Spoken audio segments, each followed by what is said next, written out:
सबसे पहले तो आप सबको आज पुनरुत्थान दिवस पे बहुत बहुत शुभकामनाएं। आपको पता है ये जो दिवस है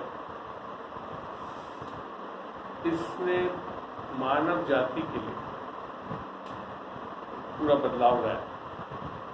यहाँ तक भी जो अपन कैलेंडर देखते हैं, अंग्रेजी का जो है कैलेंडर, वो यीशु मसीह के जन्म और मृत्यु से ही निर्धारित। हम सब, आप सब तो काफ़ी जानकारी रखते हैं, जैसा हमको पता है कि हम सब में पाप में थे और पाप का कारण हमारा करना नहीं था। पहले आदम के अनाज्ञाकारी के कारण हम पापी बने, तो पापी बनने के कारण हम पाप करने लगे।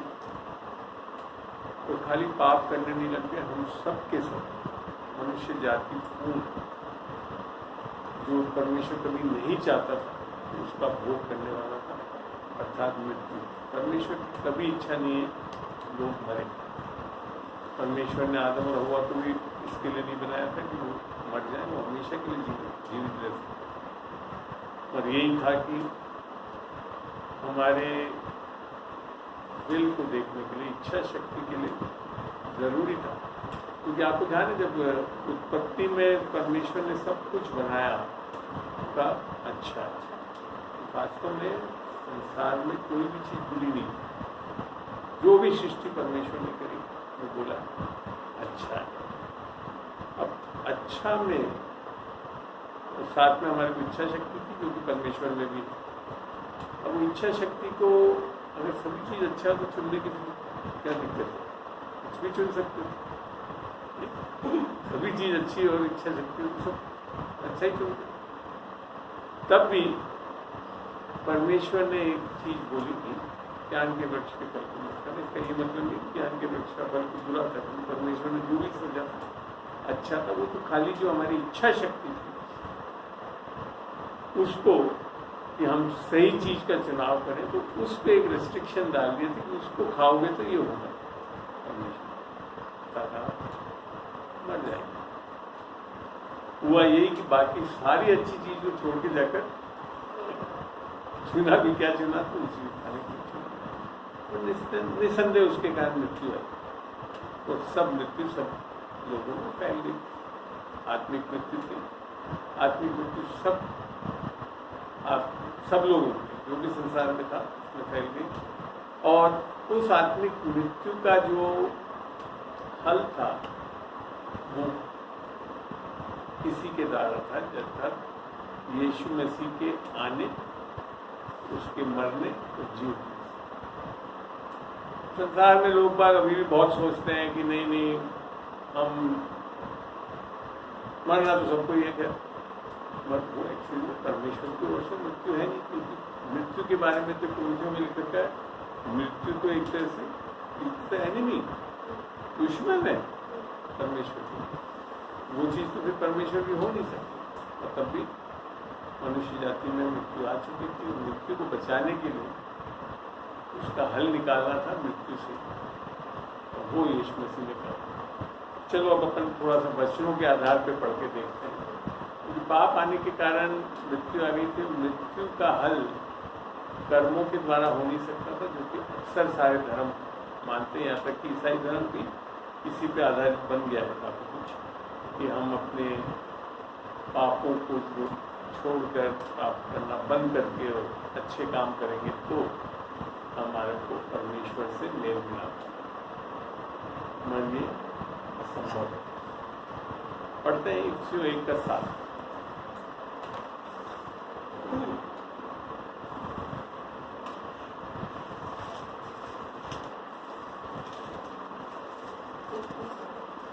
हमको उसमें उसके लहू के द्वारा छुटकारा अर्थात अपराधों की क्षमा उसके उस अनुग्रह के धन के अनुसार मिला। धीरे धीरे पढ़ें, बिना पढ़ दे। हमको उसमें पहली चीज लिख रखा है हमको उसमें, अर्थात यीशु मसीह में होना बहुत जरूरी है। हर किसी के लिए नहीं है। हमको उसमें अर्थात यीशु मसीह में, हाँ, उसके लहू के द्वारा जब हम उसमें हैं तब उसके लहू के द्वारा ये कार्य होता है। छुटकारा और उसके लहू के द्वारा क्या क्या मिल रहा है? मातृ पापों की माफी भी नहीं मिल रही, या लिखा है छुटकारा मिल रहा है, अर्थात अपराधों की क्षमा। और साथ में अपराधों की क्षमा भी मिल रही है। अक्सर लोग बात खाली अपराधों की क्षमा मान के चलते हैं। विश्वासियों में भी बहुत कमी है अभी तक समझने में। खाली अपराधों की क्षमा ही नहीं, छुटकारा। और वो छुटकारा किसके लिए? पढ़ते हैं आगे भी। उसके उस अनुग्रह के धन के अनुसार मिला। और ये हमारे करने से नहीं मिल रहा है, उसके अनुग्रह के धन से मिल रहा है। और अनुग्रह का धन बोला है तो छोटी मोटी चीज नहीं बोली। लोगों के जो दिमाग में है धर्म में चलने वालों को कि हम कुछ चढ़ावा चढ़ा देंगे, कुछ पैसा दे देंगे, हो नहीं सकता। तो जो छुटकारा है वो उसके लहू के द्वारा ही है, वो किसी के द्वारा नहीं। जैसा पत्रस 1 का हम पढ़ के देखते हैं, 13-14 में पढ़ के देखते हैं।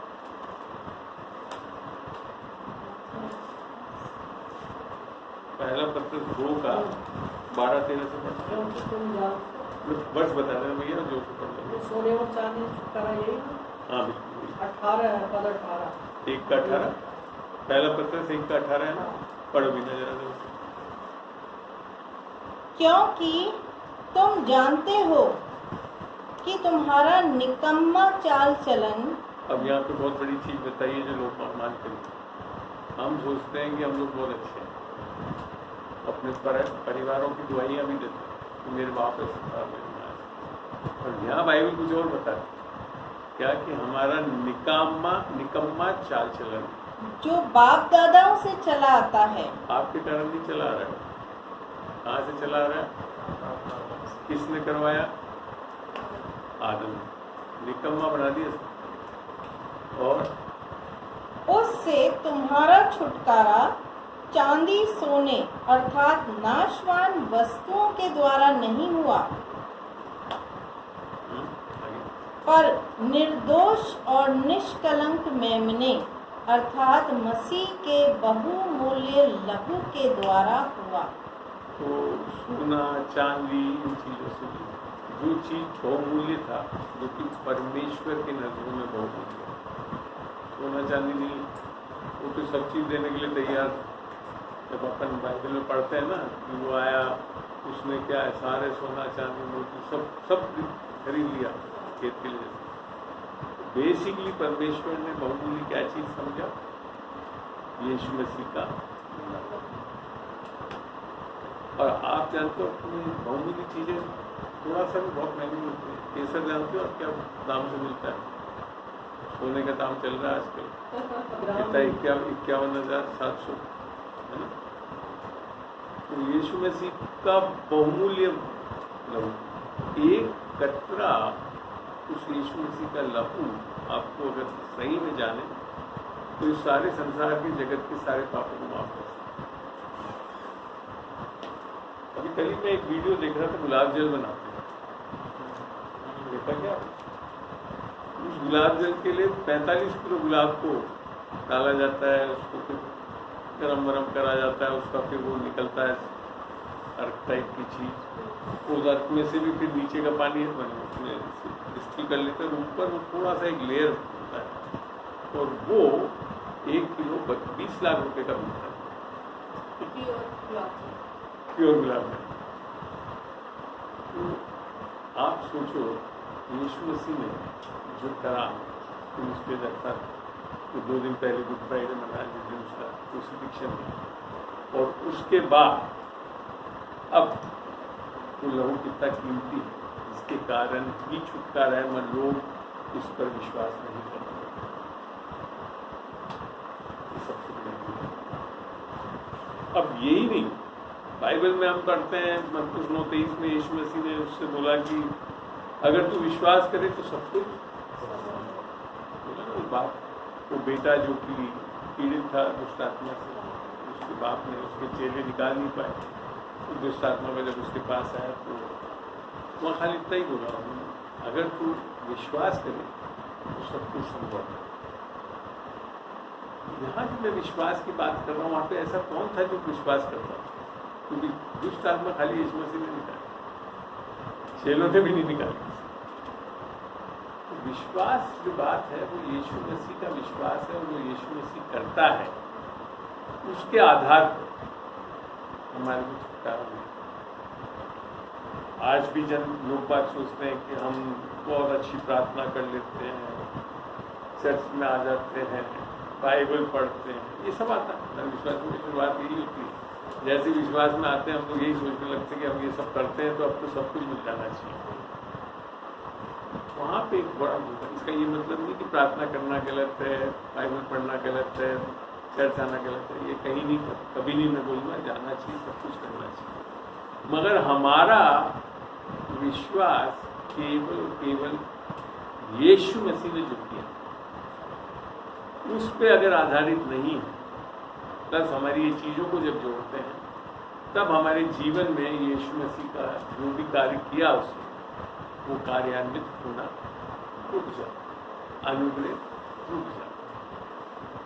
तो मैं आपको इसके लिए स्पष्ट करना चाहता हूँ कि मैं इस चीज़ों से गुजरा हूँ। कहीं ना कहीं हम विश्वासी लोग आकर इन चीज़ों में वापस चल जाते हैं। तो हमारा स्टेटमेंट ही होता है, मैं दुआ भी कर रहा हूँ, मैं प्रार्थना भी कर रहा हूँ, मैं चर्च भी जा रहा हूँ, फिर क्यों नहीं हो रहा मैं? ये जब आपकी मानसिकता है तो वास्तव में वो आप फिर यीशु मसीह ने जो किया उस पर नहीं भरोसा करते, हम अपने आप पर भरोसा करते हैं। जबकि वचन बार बार बोलता है, ज़करिया में भी 4:6 में, हमारे बल से नहीं, हमारी सामर्थ्य से नहीं, परंतु आत्मा के द्वारा। परमेश्वर का कार्य जो करना था वो सब कुछ आत्मा पे निर्भर है। इसी के लिए यीशु मसीह को भी पूर्ण रूप से संपूर्ण रीति से आत्मा पे निर्भर है। यीशु मसीह का अगर आप जन्म दें तो पवित्र आत्मा की सामर्थ्य नहीं। फिर आप देखते हैं उसको कि जब उसको सामर्थ्य मिली, जब मत्ती 3 में पढ़ते हैं हम, जब उसने बपतिस्मा लिया यूहन्ना से, क्योंकि उसको यीशु मसीह ने वो बपतिस्मा लेना नहीं चाहिए। यूहन्ना का बपतिस्मा वास्तव में पापों से रिपेंटेंस की पश्चाताप करके करना। यीशु मसीह ने कोई पाप नहीं, और वहाँ पे था वो धार्मिकता को पूरा करने के लिए लिया उसमें मैं आज नहीं जाऊँगा बहुत करते। तो वहाँ पे भी जब आया तो परमेश्वर पवित्र आत्मा आई, तब जाकर उसने कोई पहला काम किया। ऐसी बात नहीं थी, जन्मा पर पवित्र आत्मा ही से, पर तब भी जब सामर्थ्य का काम तब करा उसने, पहला मिरेकल जब करा जब ये हो चुका था, तब लगभग वो 30 साल का हो गया। और कहते हैं लगभग 3-3.5 साल के अंदर उसने सारे कर्म उन्होंने पूरा किया अपना, और क्रूस पे चढ़ा, मारा गया। 3.5 साल में उसने सारे काम करे, विशेषकर जो भी चमत्कार और उसको वो सामर्थ्य क्या थी? आत्मा की सामर्थ्य। और आपको जो बाइबल पढ़ के हम लोग सोच लेते हैं बाइबल में सब कुछ आ गया, इसमें से ऐसा नहीं। तो बाइबल में यूहन्ना में लिखा था कि उसने इतने काम किए कि इस संसार की सारी पुस्तकें और शाही कम पड़ जाएगी उसको पूरा करने लिखने। इतना 3.5 साल में इतना अचीवमेंट चला। खाली यही नहीं है, हम लोग खाली सीमित हो गए हैं कि यीशु मसीह ने लहू गाल दिया, पाप की माफी मिल जाएगी और हम कहाँ चले जाएंगे? इस पर बहुत चीजें करते हैं, और ये सारी चीज एक कार्य के कारण है, वो हमारे पाप हमारे मारा गया, गाड़ा गया। सुसमाचार का ये पार्ट है, तीसरे दिन जीवन का, जो कि हम बोलते हैं आज का जो दिन मनाते हैं पुनरुत्थान का। ये सामर्थ्य भी किसके कारण पढ़ते हैं? रोमियो 1:4 और 5 दोनों हो सकता पढ़ना। रोमियो 1:4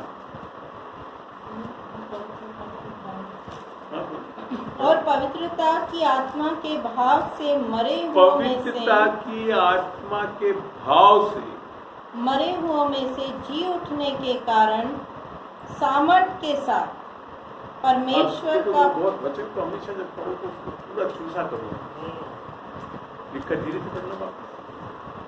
और पवित्रता की आत्मा हाँ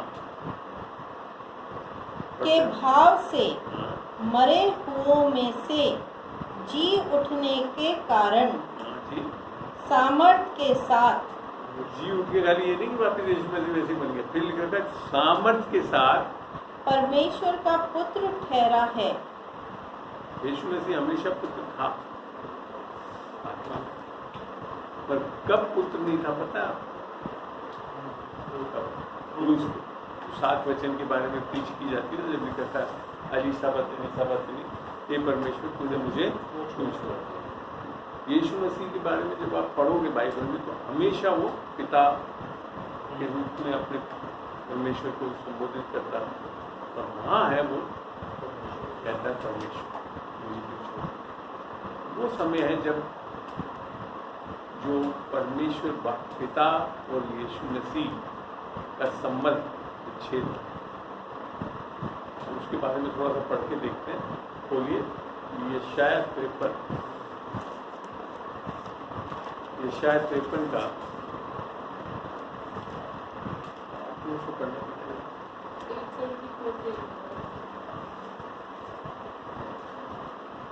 मैं बिना से इसके लिए कह रहा हूँ ताकि रिकॉर्डिंग अच्छी हो जाए। हाँ हाँ 53 6 के आगे बढ़ो। 6 के आगे। हम तो सबके सब भेड़ों के समान भटक गए थे, हम में से हरेक ने अपना अपना मार्ग लिया। अब ये मनुष्य जाति के बारे में बता रहा है।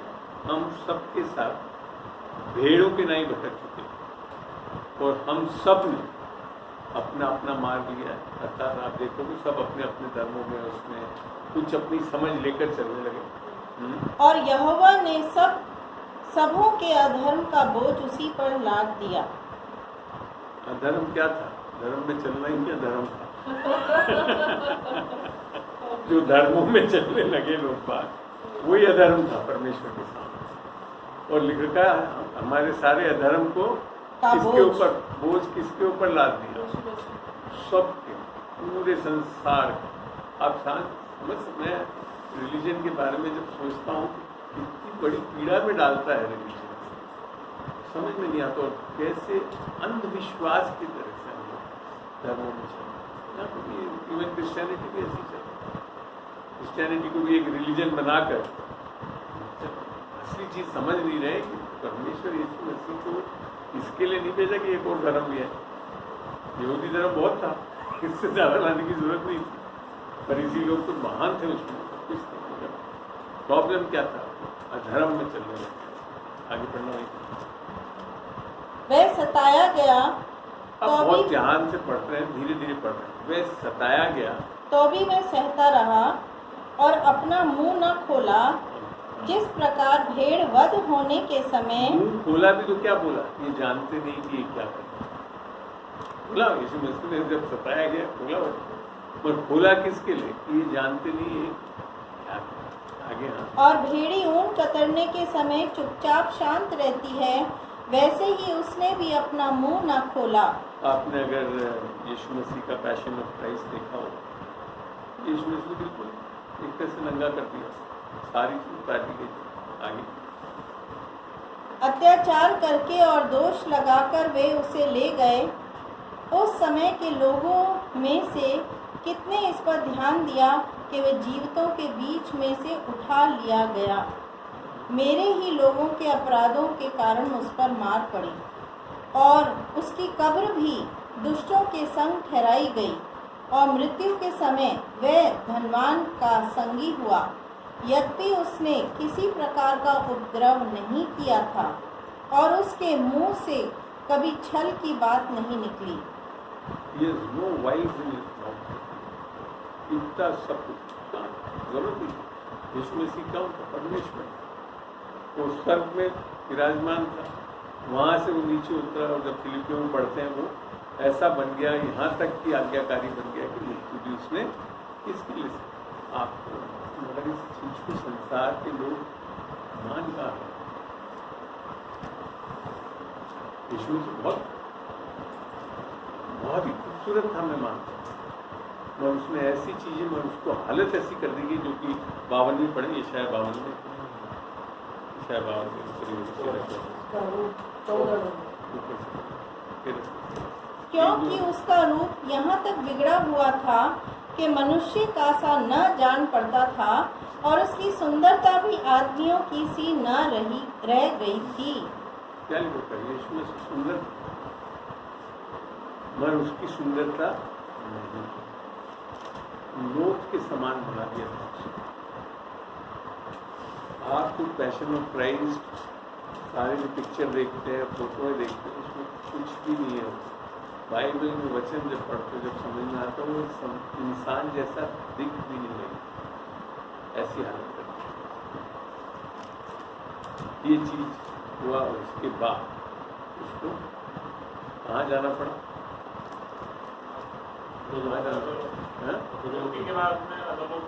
अधोलोक में भी वैसे बोल देते लोग बाग। अधोलोक में 2 चीजें, एक तो अब्राहम्स बूजन भी है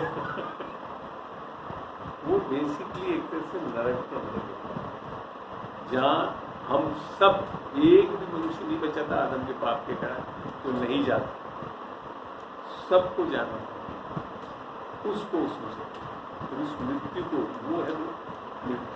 तो जहाँ पे अगर हम यीशु मसीह में नहीं होंगे तो आगे हमेशा हमेशा के लिए उसमें बने रहेंगे लोग। आप कुछ बोलना चाह रहे हैं? तो यहाँ पे पहुँचने के बाद हमको समझ में आता है कि अब ऐसी जगह में से क्या लगना था, एक ऐसी सामर्थ्य लगनी चाहिए जिससे वो जीव उठे।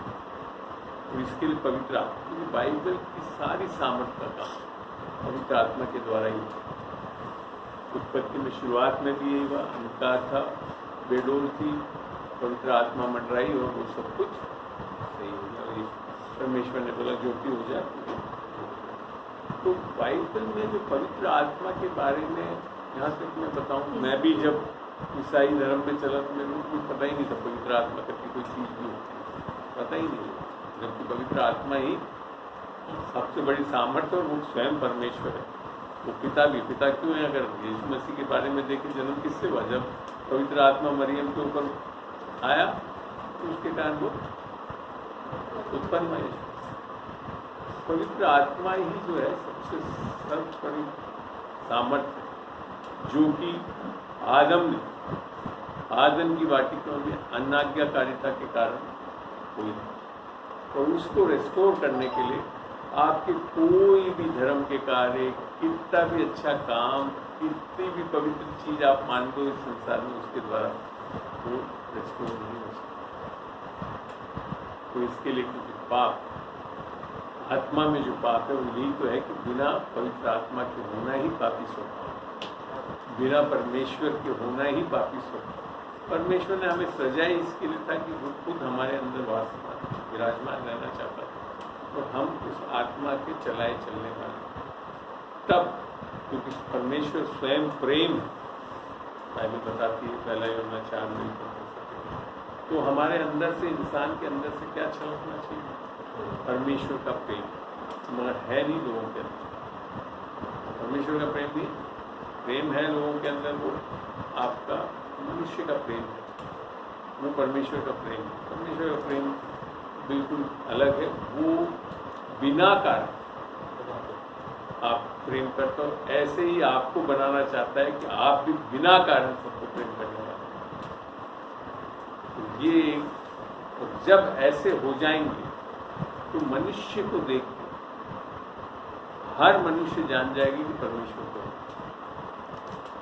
अगर वो नहीं हो रहा है, परमेश्वर का प्रेम हमारे अंदर नहीं डाला जाए, जो कि डाला भी जाता है वापस, उसके पीछे भी कौन है? पवित्र आत्मा। पढ़ते हैं रोमियो 5:5। जी बोले। मेरे को अभी अंदर एकदम से आया, जैसे परमेश्वर का वचन ये कहता है, आई एम द रेजरेक्शन, पुनरुत्थान मैं ही हूँ। उसके अंदर, यीशु मसीह के अंदर पुनरुत्थान की सामर्थ्य है।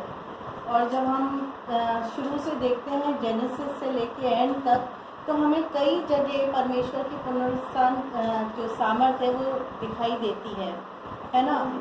मैं समझती हूँ कि पूरे इस ब्रह्मांड को वापस से जब शब्द से बोला वहाँ भी सामर्थ्य है। इज़िकल के अंदर भी जब वो सूखी हड्डियों को प्रोफेसाई करते हैं और जब वो सूखी हड्डियों को डिक्लेयर एंड करते हैं कि वो उठ खड़ी हो, वहाँ परमेश्वर की है। लाजरस के हम एग्जाम्पल देखते हैं जो कब्र में से यीशु मसीह ने एक छोटी सी प्रार्थना धन्यवाद की करके और लाजरस को बोला, वहाँ भी हम देखते हैं परमेश्वर ने। और जो एक विधवा महिला की जो बच्चा था उसको भी, जो मर गया था, उसको भी यीशु मसीह ने जिंदा करा, वहाँ भी हम देखते हैं। प्लस जब यीशु मसीह स्वयं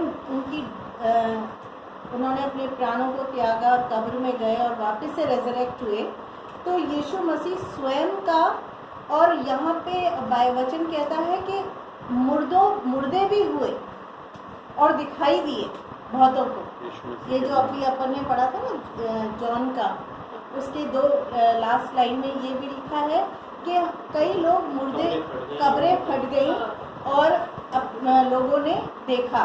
तो यहाँ पर वही रेजरेक्शन की पावर हमारे अंदर, ये क्योंकि यीशु है तो उसकी परिपूर्णता में हमें रेजरेक्टेड पावर भी हमारे अंदर मिल रही है। तभी अभी जैसे एकदम से क्लिक करा मेरे को, जैसे वचन के अंदर लिखा है कि चंगाई और छुटकारा तो लिखा है, पर वहाँ एक और चीज़ लिखी है कि तुम मुर्दों को भी जिलाओगे। तो वहाँ हम देखते हैं कि परमेश्वर ने अपनी परिपूर्णता उधर भी फिल करी हमारे अंदर, है ना। कि हम और कई हम देखते हैं जितने भी परमेश्वर के सेवक हैं, लोग हैं, तो अब वो मुर्दों को परमेश्वर की इच्छा अनुसार वो जिला रहे हैं। कई लोग जो हैं एम्बुलेंसेस में लेके आते हैं, ऐसी अवस्था, मरण अवस्था के अंदर लेकर आते हैं मिनिस्ट्रीज के अंदर, जहाँ पे जिसे कहते हैं वहाँ पे परमेश्वर की रूह काम करता है। संगति जब होती है और एक आत्मा होके जब प्रार्थना करते हैं सब मिलकर, तो वहाँ परमेश्वर का कार्य होता है। और देखते हैं कि कई लोगों की गवाही है कि हमने तो ऐसा लेकर आए थे और ये जी उठा। तो यहाँ मैं परमेश्वर का बहुत बहुत धन्यवाद करना चाहती हूँ कि प्रभु ने हमारे को, मतलब जो यीशु मसीह के पास सामर्थ्य थी, वही सामर्थ्य यीशु मसीह ने हमारे को भी दी। जैसे कुलोसियों में लिखा है कि उसकी परिपूर्णता, उसमें देवे सारी शक्ति है और उसकी परिपूर्णता ने हम सबको पूर्ण करा। तो उसकी कुलोसियों 2:10 के अंदर है, उसकी जो परिपूर्णता जो हमें पूर्ण करती है, हमें एक आत्मिक धन के रूप में वो शक्ति देती है, वो सामर्थ्य देती है, हम उसका धन्यवाद करते हैं। बस शर्त ये है कि हम क्या एक्सरसाइज कर रहे हैं। क्या तो आज जो जी उठने की सामर्थ्य के बारे में जो बात आ रही है, मसीहत में जो मैं देख रहा हूँ आज की तारीख में कलीसियाओं में, मात्र पाप की माफ़ी तक ही सीमित रख दिया है। ये तो स्पिरिचुअल रेलम में या परमेश्वर की नज़र में बहुत छोटी सी चीज़ है। आदम के पाप में गिरने के बाद यीशु मसीह के द्वारा वापस पाप से रेस्टोर कर दिया जाता, और हमारा जो पूरी कलीसिया बस इसी में खेलती रहती है, पाप का अंगीकार करा। ये नहीं जानती हमको यीशु मसीह ने क्या बना दिया। जो आंटी आप बता रही है, हमने यीशु मसीह की जी उठने की सामर्थ्य को नहीं समझा। आज आप कई कलीसियों में चले जाओ, मानने के लिए तैयार नहीं है कि हम बीमारों को चंगा कर सकते हैं, मानने के लिए तैयार नहीं कि दुष्ट आत्मा निकाल सकते। क्यों? क्योंकि जो बाइबल में लिखा है उसके तो बिल्कुल विपरीत मानते हैं। नहीं, हम तो बस मात्र पापी हैं, हम तो कुछ नहीं कर सकते, ऐसे ही बस रहेंगे। और फिर ये सब पहले होता था, नहीं मानते, मैं भी ऐसे मानता था। मगर जब बाइबल पढ़ते हैं तो वहाँ कुछ और नहीं। मैं कई बार, नाम तो किसी का नहीं लेना चाहूँगा, मैं कई बार डिस्कस करता हूँ, तो इवन जो अच्छे परमेश्वर की पास्टर हुई, वो चर्च चला रहे हैं, उसमें भी कई बार ऐसा चीज देखने को लगता है कि वो बेचारे अपने ही लोगों को ये नहीं बता पा रहे हैं कि बाइबल हमारे को कितना सामर्थ्य बता रही है। इसके लिए हमको पढ़ना चाहिए। इफ्सियों में खोलते हैं, इफ्सियों 1 का 18 से पढ़ना शुरू करें। 1 का 18। तो मैं इसके साथ ये भी मैं आज धन्यवाद देता हूँ कि अब मैं इनके लोगों से मिला हूँ, विश्वासी लोग जो सही में आज सेविका ही कर रहे हैं, जिन्होंने इस सामर्थ को पा लिया, बहुत बड़े बड़े काम हैं, बहुत बड़े बड़े काम हैं। और तुम्हारे मन की आंखें ज्योतिर्मय हो। मैं एक बार ये बोलना चाहूँगा कि आज हमारी कलीसियाओं में ये प्रार्थना करनी चाहिए जो पौलुस ने भी करी कि तुम्हारी मन की आंखें ज्योतिर्मय हो, कि तुम जान लो कि उसकी बुलाहट की आशा क्या है। यहाँ ये नहीं लिखा कि तुम कर लो, खाली कह रहा तुम जान लो कि तुम्हारी बुलाहट की आशा क्या। ये परमेश्वर ने आपको क्यों उद्धार दे रहा है, यीशु मसीह क्यों आया, ये सब कुछ करा क्यों, उसको जानो तो सही। हम खाली सीमित हो गए हैं, बस खाली हाँ संडे को जाकर प्रार्थना कर लें, दुआ कर लें, पापों का अंगीकार। इतना नहीं है, उससे बढ़कर बुलावट दी है आपको। क्या पढ़ते हैं आगे? और पवित्र लोगों में उसकी मिरास की महिमा का धन कैसा है। पहली बात, हम विश्वासी लोग तो अभी तक यही नहीं मानते कि हम पवित्र हो गए। तो ऐसे चलते हैं, हम भी अभी भी कोशिश कर रहे हैं पवित्र होने, जबकि यहाँ लिखा था पवित्र लोगों में। पवित्र कैसे बनाए जाते हो? पवित्रता ये नहीं है कि हम कोई अच्छे काम करने लग जाए तो पवित्रता पवित्र आत्मा के कारण मिलती है, और वो आपके नया जन्म से होता है, और आपको उसमें मैंने बनना नहीं, बना दिए गए हो। ये जानना बहुत जरूरी है। यीशु मसीह के लहू, मैंने बताया ना, एक कतरा पूरे संसार के पापों को माफ कर सकता था, और कर चुका भी है, अभी बहा चुका है, वो सब हो चुका है, पर ये लोगों को जानकारी नहीं है। मैं बोला सारी चीज गैमेट क्या है, पाप किया, पाप नहीं, पाप होंगे पाप नहीं अटके रहते। ये नहीं पता रहा कि हमको धर्मी बना दिया है।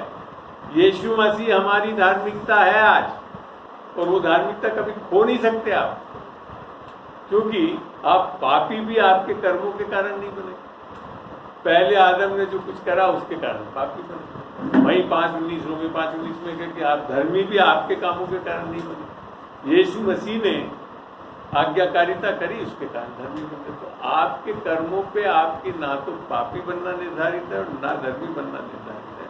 तो आज जब हम परमेश्वर यीशु मसीह के द्वारा धर्मी ठहरा दिए गए हैं, उसके क्रूस पे किए गए, उसके नया जन्म, उसके जी उठने के कारण धर्मी ठहरते हैं। उसको पढ़ना चाहिए तो पढ़े, रोमी 4 की आखिरी 2 आयत पढ़े।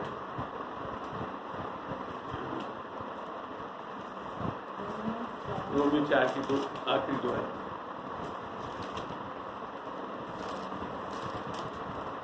वह हमारे अपराधों के लिए पकड़वाया गया और हमारे धर्मी ठहरने के लिए जलाया भी गया। अपराधों के लिए अर्थात हमारे पापों की माफी उसके लिए, और धर्मी ठहराने के लिए जिलाया गया। यीशु मसीह जो मनुष्य का पुत्र बन के आया, वो हमारे पापों की माफी के कारण मारा गया। मगर धर्मी बनाने के लिए क्या होना था? उसका जी उठना जरूरी। ये आप चीज समझते क्यों जी उठना था? क्यों? अगर यीशु मसीह जी नहीं उठता तो फिर तो सारे पाप माफ भी नहीं देते। अगर एक भी पाप उसके रह गया होता, जो माफ नहीं किया होता, तो वो जी नहीं उठता। आज जो माफ नहीं हुआ पाप, वो खाली ये है कि हम यीशु मसीह जिसने सब कुछ कर दिया उसको नहीं माने, वो फिर उसका कोई माफी नहीं। और यही कारण है जिसके कारण लोग नरक जा रहे। पापों के कारण नहीं जा रहे, पापों की माफी मिल गई है उसको ग्रहण नहीं कर रहे, उसके कारण नरक जा रहे। क्योंकि धर्म तो सोचता है कि हम पापों को कर रहे हैं, नाप तोल करेगा परमेश्वर, अच्छे कर्म फलाना कर्म, और नाप तोल के फिर कहीं बच जाएंगे। एक ही मात्र कारण, क्योंकि यीशु मसीह, और ये मैं नहीं बोल रहा, यीशु मसीह ने बोला। पढ़ते हैं यूहन्ना 3 का 17-18। लोगों के लिए यीशु मसीह ने क्या बोला उसको समझे।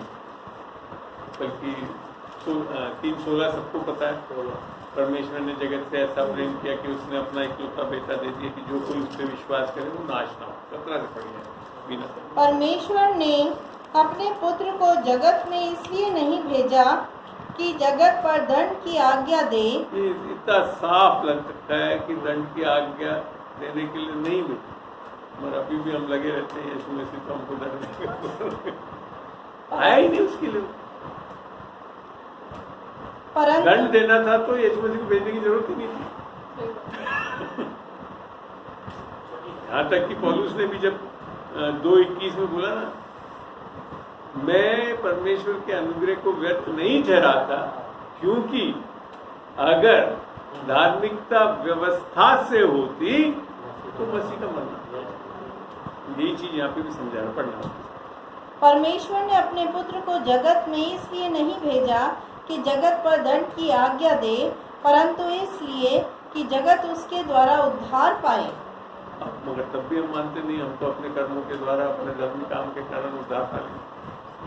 उद्धार के लिए भेजा मनुष्य जाति के लिए, कहीं नहीं लिख रखा कि ईसाइयों के लिए भेजा, फलानों के लिए भेजा। आगे जो उस पर विश्वास करता है, यीशु मसीह बोल रहा है, अन्ना भी नहीं बोल रहा, जो उस पर विश्वास करता है उस पर दंड की आज्ञा नहीं होती। मैं तो पहले पुलिस में बैठ के यही सुनता रहता कि लेकिन अभी तो हमारा जजमेंट होगा, फलाना होगा। यहाँ लिख रखा है जो उस पर विश्वास करता है उसके ऊपर दंड की आज्ञा नहीं होती। इसीलिए रोमी 8:1 में लिखा है जो यीशु मसीह में है उस पर कोई दंड की आज्ञा ही हो ही नहीं सकती।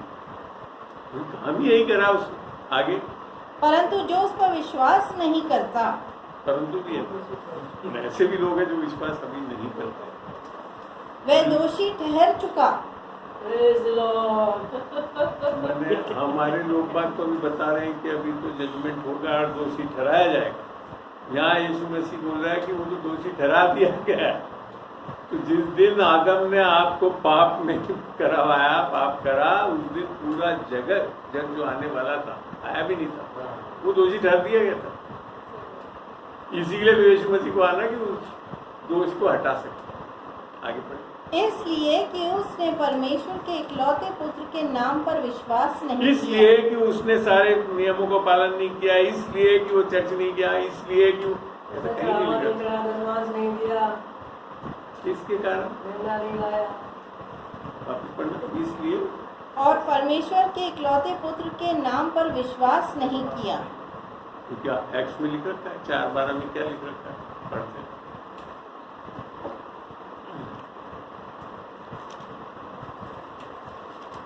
वो नाम दिया गया किसी दूसरे के द्वारा उद्धार नहीं, क्योंकि किसी दूसरे के द्वारा, क्योंकि स्वर्ग के नीचे मनुष्य में और कोई दूसरा नाम नहीं दिया गया कोई दूसरा नाम ही नहीं है जिसके द्वारा हाँ हम उद्धार पा सके। बाइबल अगर सही में आदमी भाषा को जानता है उससे ही पढ़े ना, समझ में आना चाहिए कि वो कुछ है ही नहीं, बिना बाद में परेशान हो, क्योंकि उसके नाम के द्वारा ही, नाम यही है यीशु का। यीशु का मतलब क्या है, इब्रानी शब्द वो मसीह, बचाया गया। मसीह है यीशु का नाम। यीशु मतलब बचाने वाला। मैथ्यू 1 में पढ़ो, 1:21, मत्ती 1:21।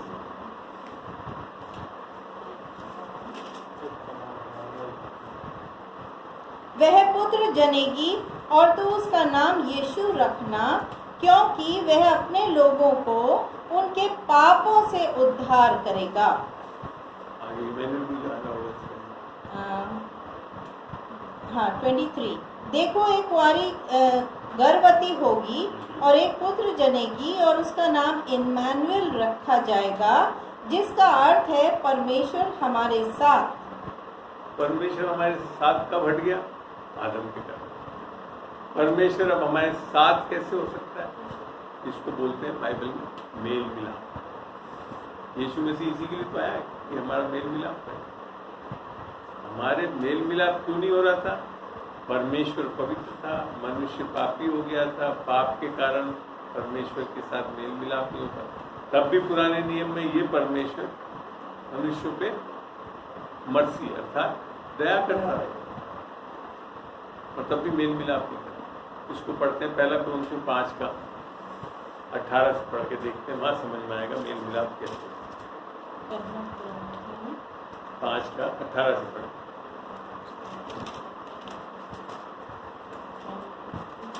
सॉरी, 2 कुरिन्थियों 5 का 18 से 18 से पढ़ते हैं जी। ये सब बातें परमेश्वर की ओर से है। अब यहाँ देखिए, अब जो बता रहा है पौलुस कह रहा है जो भी बातें हैं वो सब परमेश्वर की ओर से होगी, जिसने मसीह के द्वारा हमारे साथ हमारा मेल मिलाप कर लिया। अब यहाँ क्या लिखा करेगा लिखा कर मेल लिया। मिलाप क्या है? जैसे आज मेरी और अनिल जी से बीच में कोई संबंध टूट गया, लड़ाई होगी, कुछ भी होगी, आप आते हैं, इनकी ज़रूरतों को पूरा कर देते हैं और मेरे को जो ज़रूरतें होनी चाहिए वो पूरा कर देते हैं। तो फिर क्या होता है, ये हमारे लिए क्या हो जाता है कि हम लोगों का मेल मिलाप करवा सकते। यही चीज़ अभी सामने आएगी जब हम पढ़ेंगे। हाँ, और मेल मिलाप की परमेश्वर ने सेवा तो यीशु मसीह के द्वारा मेल मिलाप कर लिया। परमेश्वर को जरूरत थी आज्ञाकारिता के लिए, उसने सारा यीशु मसीह ने पूरा कर दिया। परमेश्वर की जरूरतों को यीशु मसीह ने, इसके लिए परमेश्वर तो नाराज ही नहीं, मेल मिलाप कर लिया। आगे अर्थात परमेश्वर ने मसीह में होकर अपने साथ संसार का मेल मिलाप कर लिया और उनके अपराधों का दोष उन पर नहीं लगाया। अब मेल मिलाप हो गया, अपराधों का क्या दोष किसके ऊपर डाल दिया? यीशु मसीह के ऊपर डाल दिया। सारे अपराधों का, पूरे जगत के अपराधों का, जो अभी आने वाले हैं, पैदा होने वाले हैं, जो पाप करने वाले हैं, उनका सारा पाप भी उसके ऊपर डाल के उसका न्याय कर दिया। इसके लिए अब वो मेल मिलाप करते। कहाँ बता रहे हैं? अभी भी हम बोलते रहते परमेश्वर तुमसे नाराज है, फलाना है, तो आज ये कर दिया तुमने, फलाना ऐसा है ही नहीं। लिख रखा वो पापों को आज लगा ही नहीं रहा। यही तो सुसमाचार है, यही तो परमेश्वर का प्रेम है। कहाँ बता पा रहे? आगे इसलिए हम मसीह के राजदूत अब यहाँ हैं। पे यहाँ तक जितना भी वो कर लिया, अर्थात पास्ट टेंस हो गया, अर्थात परमेश्वर की तरफ से जो कुछ करना था वो यीशु मसीह ने आकर उसका जब सारी चीजों को पूरा कर दिया। आगे अब क्या लिखा? मानो परमेश्वर हमारे द्वारा विनती कर रहा है, हम मसीह की ओर से निवेदन करते हैं हमारे क्या बोला जाता है? टर्न और बर्न। कि ऐसा नहीं है, हमको बताना है परमेश्वर नाराज नहीं है। आज आप आ सकते हो, परमेश्वर कितने बड़े पापी भी हो तुम भी आ सकते हो। बिन लादेन भी आ सकता था और माफी पा सकता। ऐसा है परमेश्वर, ये बताना। इसको नहीं बताते, हम अभी भी डराते रहते लोग, तुम लोग ये कर रहे हो, तुम इतने पाप कर रहे हो, फलाना कर रहे हो, नरक में जाओगे। इसके लिए पश्चाताप करो, सारों का अंगीकार करो और फिर आ जाओ। कर नहीं पाते, परेशान हो। आगे हम मसीह की ओर से निवेदन करते हैं कि परमेश्वर के साथ मेल मिलाप कर लो। अब लिखा था मेल मिलाप कर लो, उन्हें करना है। हमारा एक पार्ट भी है, परमेश्वर का पार्ट था, उसने कर दिया, यीशु मसीह को भेज दिया। और अब लिख रखी कर लो। थोड़ा आगे बढ़ो। जो पाप से अज्ञात था उसी को उसने हमारे लिए पाप ठहराया। ये पूरा एक्सप्लेन कराएगा क्या करा, क्या परमेश्वर जो यीशु मसीह पाप से अज्ञात था वो हमारे लिए पाप ठहराया। पाप किया नहीं, पाप ठहराया गया, उसके ऊपर डाला गया, उसको पापी बनाया गया कि हम उसमें होकर परमेश्वर की धार्मिकता बन जाएं। जो चाहिए था हमको क्या? परमेश्वर से रिश्ता, परमेश्वर से मेल मिलाप, परमेश्वर की धार्मिकता, वो हमें मिल जाए। बिना विषय कुलूसियों वाला पढ़ा रही हूँ, पढ़ा, बहुत अच्छी बात। इसका सबसे पेट है ये बस कुलूसियों 1 का 20। और उसके क्रूस पर बहे हुए लहू के द्वारा मेल मिलाप करके सब वस्तुओं का उसी के द्वारा से अपने साथ मेल कर ले, चाहे वे पृथ्वी पर की हो चाहे स्वर्ग में की। सब चीज इस एक कार्य पे निर्भर है। ये सारे संसार का भी मेल मिलाप किसके द्वारा? बाइबल में रोमियो में पढ़ोगे तो लगता है कि सारे जानवर रोबोट करा रहे हैं कि कब हम परमेश्वर से मिल सकें। किसके द्वारा? यीशु मसीह। तो जब हम मनुष्य जाति उसके उस उद्धार को लेंगे तब जाकर इस संसार को रिडीम कर सकेंगे। 22 में लिखा है, उसने अब उसकी शारीरिक देह में मृत्यु के द्वारा तुम्हारा भी मेल कर लिया, ताकि तुम्हें अपने सम्मुख पवित्र और निष्कलंक निर्दोष बनाकर उपस्थित करे। हमारे वो कब रहा है? जब हम इस चीज को मान रहे हैं कि उसने कर लिया, कर्मों के द्वारा नहीं, अपने सम्मुख उसने। खाली हमारा विश्वास करना कि यीशु मसीह हमारे लिए मारा गया, गाड़ा गया। कर्मों को कभी भी जाकर हम परमेश्वर से जुड़ नहीं सकते। हम पाप में धंसे रहेंगे, धार्मिकता में चल नहीं पाएंगे, बल्कि अपनी स्वयं की धार्मिकता में खड़े हो जाएंगे। और स्वयं की धार्मिकता में जब तक आप रहोगे, परमेश्वर ने जो किया कार्य उसको एक्सेप्ट नहीं करोगे। तो लिखा बड़ा क्लियर लिखा, रोमियो 10:3 पढ़ के देखते हैं।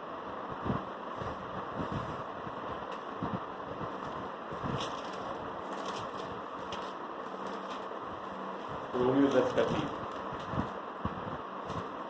क्योंकि वे परमेश्वर की धार्मिकता से अनजान होकर। परमेश्वर की धार्मिकता कैसे मिली? यीशु मसीह के जो क्रूस पे जीव। हाँ, मनुष्य अनजान क्यों? कि हम जैसे बता नहीं रहे। तो आप लोगों के ऊपर है, तो जाकर बताना है। अनजान है ये पढ़ने वाले। और अपनी धार्मिकता स्थापित करने का यत्न करके परमेश्वर की धार्मिकता के अधीन न हुए। यही कारण, पाप के कारण नहीं चोट पड़ा, ऐसा नहीं है। पाप के लिए तो माफी अवेलेबल हो गई, मगर कहीं ना कहीं जो चीज सबसे बड़ा पाप करते हैं वो है स्वयं की धार्मिकता। उसके कारण परमेश्वर की धार्मिकता को ग्रहण नहीं। पहला योजना में 10 किलो चौथा भी पढ़े। क्योंकि हर एक विश्वास करने वाले के लिए धार्मिकता के निमित्त मसीह व्यवस्था का अंत है। मसीह जो है वो इसी के लिए आया ताकि हम अपनी धार्मिकता में ना खड़े हों, व्यवस्थाओं से धार्मिकता लेने की कोशिश करें, परंतु मसीह पर निर्भर करें, जिससे हम धार्मिक रह सकें। तो जब तक यीशु मसीह हमारा धार्मिकता नहीं बनेगा, तो उस धार्मिकता के साथ खाली धार्मिकता ही नहीं मिल रही, बहुत चीज़ें मिल रही। पढ़ते हैं पहला कुरिन्थियों 1:30 पढ़ो। पहला कुरिन्थियों 1:30 क्या क्या मिल रहा है देखते हैं। परंतु उसी की ओर से तुम मसीह यीशु में हो। आपकी ओर से नहीं हो रहे हो आप। जब भेड़ के बारे में भी लिखा तो कौन ढूंढने गया भेड़ को? भेड़ तो भाग गया जंगल में, खोए हुए थे हम। ढूंढने के लिए चरवा आ रहा है, आप नहीं ढूंढ ले रहे हो। गणपति को ढूंढ लिया मैंने आगे। उसी की ओर से तुम मसीह यीशु में हो, जो परमेश्वर की ओर से हमारे लिए। किसके लिए? हमारे लिए ज्ञान ठहरा। पहली चीज, ज्ञान का भंडार मिलता है। फिर धर्म, धार्मिकता, बस असली शब्द यहाँ पे होना चाहिए, धार्मिकता ठहरा। और पवित्रता। पवित्रता, पवित्रता आपकी नहीं चाहिए, परमेश्वर वो देना चाहता है आपको एक पवित्रता। आगे छुटकारा। और छुटकारा, छुटकारा में सब चीज आगे, पाप से छुटकारा, दुष्ट आत्मा से छुटकारा, सब चीज छुटकारा। ये फायदा है। Yeshu Masih is the only answer for every problem on this earth. Yeshu Masih ही एक मात्र उत्तर है इस संसार की सारी चीजें जानते हैं। इसके लिए उसने कार्य करके दिया। इसके लिए इस समाचार को, इस सुसमाचार को इसको बताना इतना आवश्यक नहीं। तो अपनी तो हम लोग ABCD जितने फॉर्मूले लगाने में लगे हुए, इनसे कुछ नहीं होगा। यीशु मसीह, मगर यीशु मसीह में आने के बाद एक बहुत चीज़ें हैं जो कि हम जैसे बाइबल में जब हम पढ़ते हैं, इफ्सियों 2 का 7 से पढ़ के देखते हैं। इफ्सियों 2 का 7 से पढ़ते हैं।